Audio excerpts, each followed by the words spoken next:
Good evening, everybody. So tonight I'm going to be working on my 06 gsxr 600. What had happened is I have the plug here that comes from the stator, goes up to the regulator, and at some point, I don't know if it shorted out or something, but as you can see, I got some burnt wires. It actually melted the plug, which was pretty amazing. I've always had kind of an issue with this bike and the charging system. The one thing I have done is I have relocated the regulator into the airbox. Kind of, it will help it keep it cooler. It is bolted down. It's not bolted down right now just for mobility purposes, but it's one thing I would suggest to do with these bikes, just because the original mounting point is, well, down here. It's actually right up in here behind this fairing. It's actually, there's the bracket for it right there. This is where the original mounting point is for these. And what happens is it's up there and it's all in the heat from the headers and stuff. And they'll actually fail just because it's getting too hot. So if you have a gsxr, I suggest putting your regulator in the airbox. So what I'm going to do is, I'm not going to get a brand new one just yet. What I'm going to do is I'm going to hardwire my stator to my regulator without a plug, and then see if the bike charges. If the bike doesn't charge, well then I'll have to go ahead and replace the whole, I'll probably just replace the whole setup. So that's some other video of what to do beforehand. The one thing I do suggest is anytime you do any kind of electrical work, make sure you're disconnecting your battery, so that way you don't have any shorts, you don't get shocked or anything like that. So what I'm going to do is I'm going to make sure I have some nice clean copper wire here to work with, to solder on. And then I have this red wire here. I thought I had some thinner stuff around, but this is what I got. But it should work. This is about the same thickness as the wire going to the regulator. So let's go ahead and let's get to it and see what we can get accomplished. So the first thing I'm going to do is I'm going to snip off the end of this. I tried soldering it. It didn't stick. I don't know if it's just because it's dirty wire or what, but let's go ahead and cut that. And I'm just going to take little snips off here until I see what looks like maybe, looks pretty good there. Clean copper wire. Let's see what that looks like. By the way, 14 bucks at Walmart. Pretty darn good. I don't know why I didn't have a pair of these a long time ago. So that looks pretty good there. It's not copper wire. It looks like it's probably some sort of something, but looks clean right there. I'm gonna cut this down just a little bit. There we go.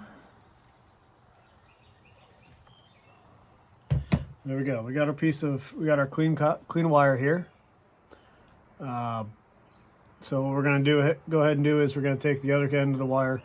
And I'm just going to kind of put it in here so it's kind of all mingled together, and then I'm going to twist it. And then we'll get the solder and some stuff. Alright, so both ends of our wire clipped here. I'm going to go ahead and I'm going to throw a piece of heat shrink tubing on here.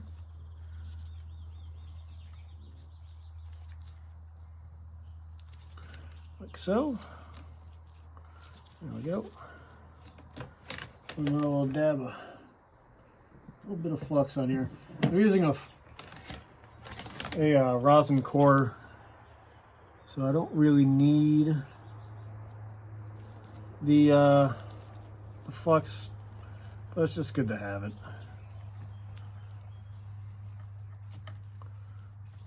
There we go. They are put together there. Wipe hands off.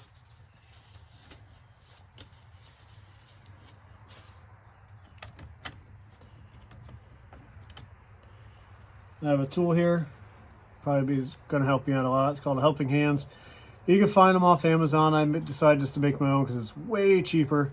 And all I did was took a piece of 8/32 all thread that I got at a local hobby store, a couple clips, some JB weld, the hook to keep them together, and then you want to put some heat shrink on your alligator clips here, otherwise it'll go through the wire And then I took some rubber undercoating and just sprayed it down just so I can have that little added protection from, say, touching a piece of metal and shorting out if for some reason I forget to undo the battery or some sort of electrical connection. So all I'm going to do is I'm going to clip them on the ends of the wires here, like so. Basically what this is going to do is it's going to hold the wire. So that way when I'm soldering, it won't try to pull the wires apart in any way, and it'll just help out in the long run. Try to get things a little bit more situated here. Get these two wires out of the way.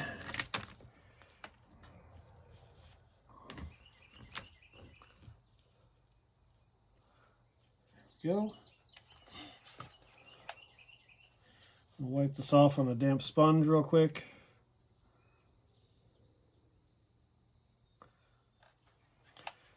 All right, let's get this heated up here. There we go. Wipe it off on a damp sponge.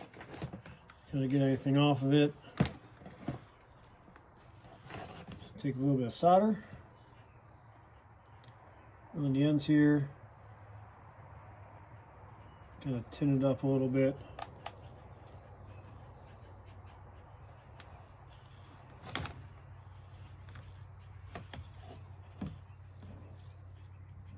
Now this is some thin solder.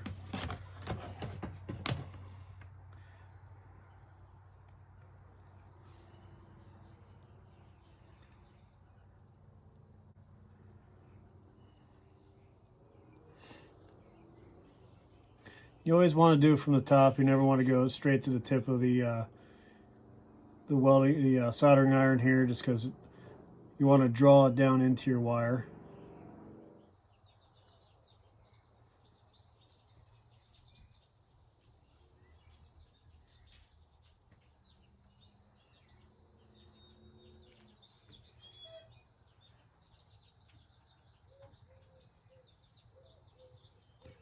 There we go.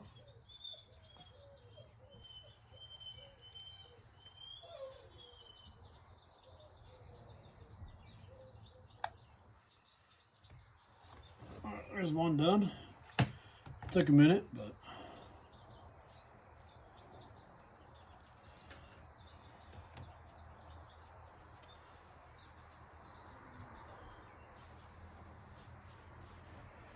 sorry about the whininess going on in the house there. It's my dog. Percy.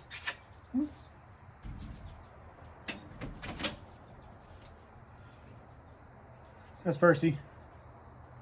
Hi. What are you doing? She's all whiny because I'm out here and she's not. And we don't have to keep track of her. So, yeah.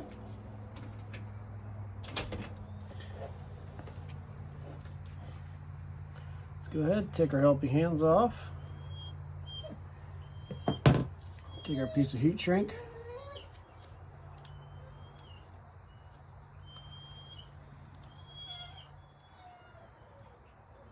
I'm going to clip this a little bit off right here. Get the going through my heat shrink here.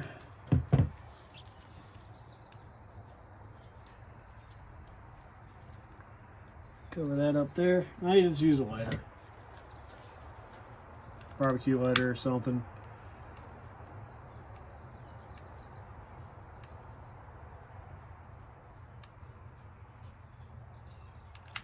All right, there you go. There's one done. Two more to go.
Alrighty, there's our solder jobs. Just got 3 of them done there. Well, notice I forgot to put the heat shrink on one of them. Happens. You're trying to get it done, just forget about the heat shrink. So we just pull it apart, put it back on there. It's not the prettiest solders in the world, but right now I'm going to try to just get this figured out.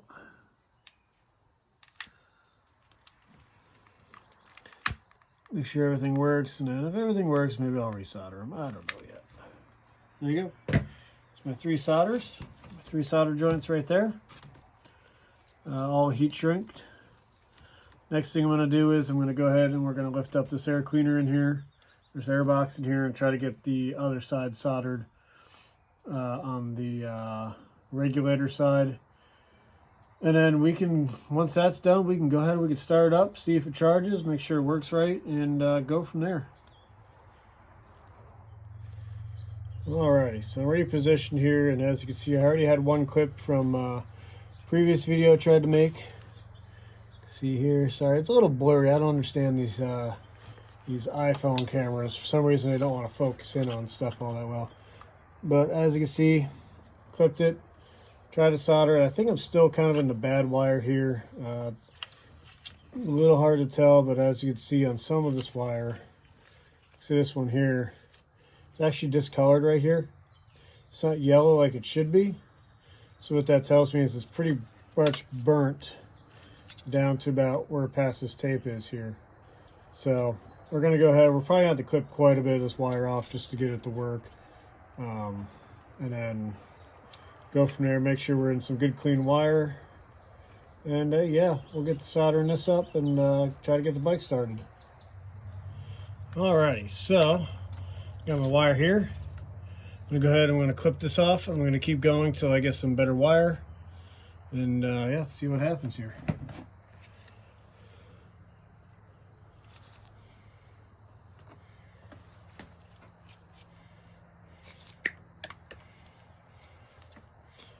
I'm gonna cut that down here. Let's see what that looks like.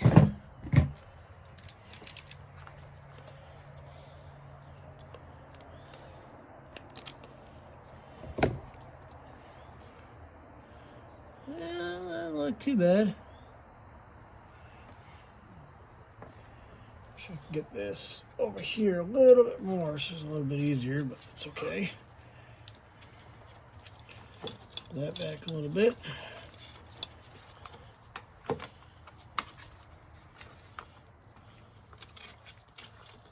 Apparently sheathing decided to pull off. Let's cut some more off. Why not? You know, too much is better than not enough. I think I got way too much here, so quick twist that. Clip it off. Go ahead, we're going to clip this one here. Yep. Alright, so I did put some heat shrink on it these before I did all this, just to kind of alleviate that step. So let's go ahead and put a little bit of flux on here.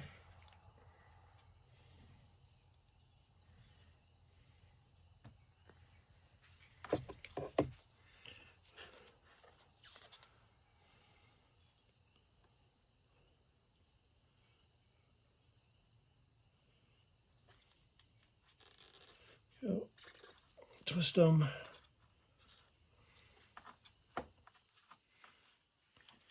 Go. Hands off.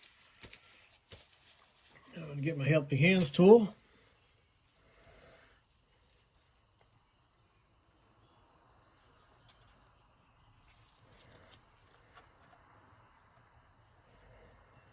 Go. So we got them clipped together right here. Get our soldering gun and our solder. Usually I like to be sitting when I solder just because it's a little bit more of a comfortable position than trying to stand up hunched over.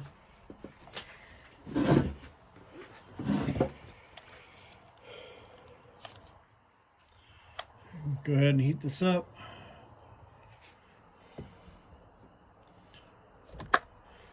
And going to put a cloth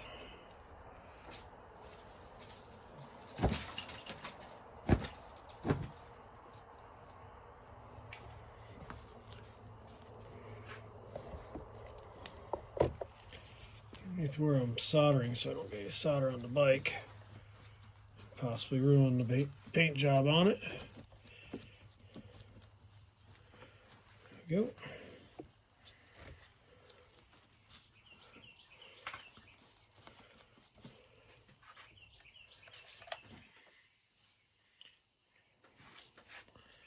Heat gun heated back up.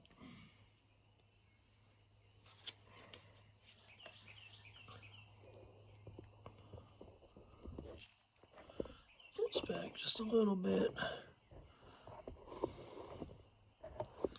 Trying to get this camera to focus. Anybody knows why this camera doesn't focus, please drop me a comment. I'd like to fix it. This thing would be nice to get some close-up shots. So here we go. I'll rest my hand here so my hand doesn't get tired. I'm just going to sit here.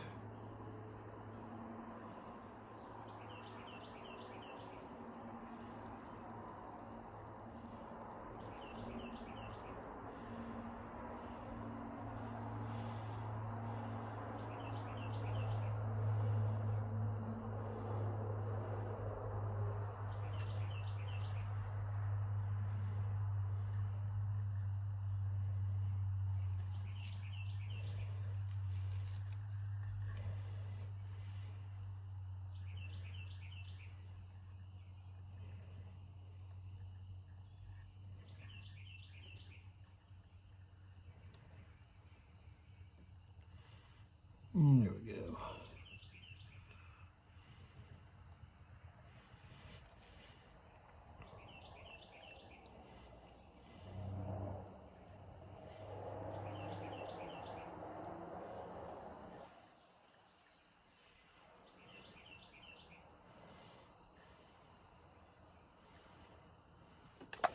All right, there's one.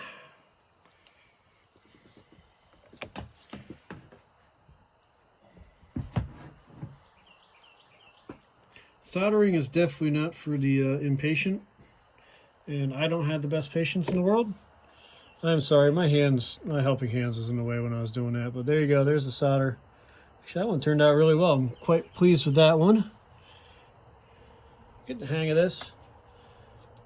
Go ahead, we'll take these off.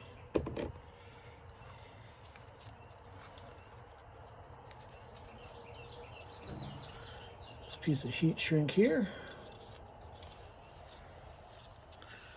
Now I have way too much wire on here, which is okay. Said I'd rather have too much and not enough. If I didn't have enough, I'd have to redo all this, and well, it's kind of where my patience runs out. Go ahead. Heat this up. This little lighter here is on its last legs, so there we go. Here's one done. 2 more to go. All right, just to kind of give you a better idea of the soldering. There it is. It's not the easiest to see. I got a blade on right now, so it's kind of hard to see, but definitely got some good solder draw. And you can tell it's not globby. The one thing you want to make sure of when you're soldering is you don't have a bunch of globs along the top here. It's what's called cold soldering. So you want to be able to have it hot enough with the flux and to draw the solder into the wires and connect it. When you get a cold solder, it's not going to stay together as well. Actually, you probably just pull it apart.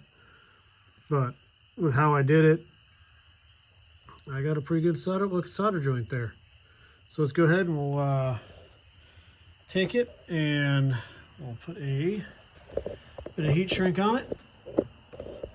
Pardon me while I adjust the camera. And then we'll hook everything back up, hook the battery back up, see if the bike starts. That's kind of the final thing here.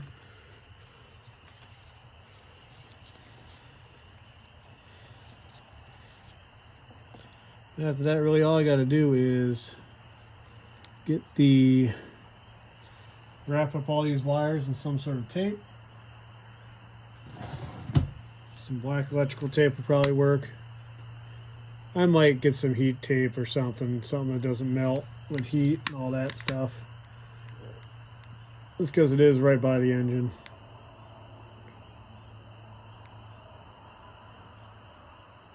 I should have put some dielectric grease on here. That's the one thing I forgot.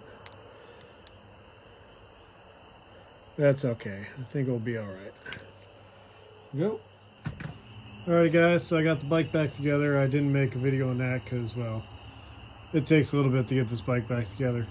And there's plenty of YouTube videos out there on there showing how to take it apart, put it back together. So what we're going to do is we're going to put a little heat in the motor, and then we're going to check the charging system, make sure everything charges, make sure there's nothing hanging up, make sure nothing's burning, on fire, you know, all that stuff. So yeah, let's get some heat in the motor.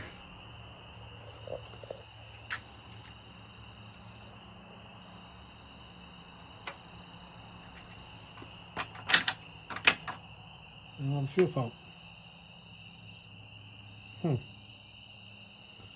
Wonder why I don't have a fuel pump. There we go. That's why. All right, cold start.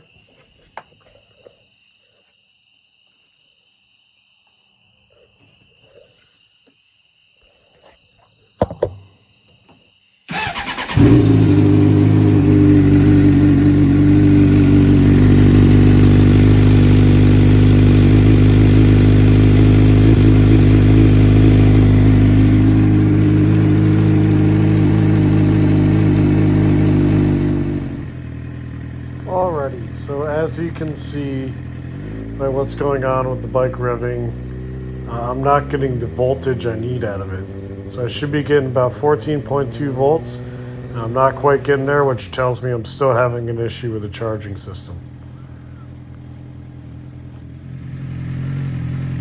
So as you're going to see in this sequence, I'm hooked directly up to the stator. And this right here shows me my issue with the charging system. The stator should be going way past 14 volts when it's being revved, and it's not. So that tells me my stator is burnt out on the bike.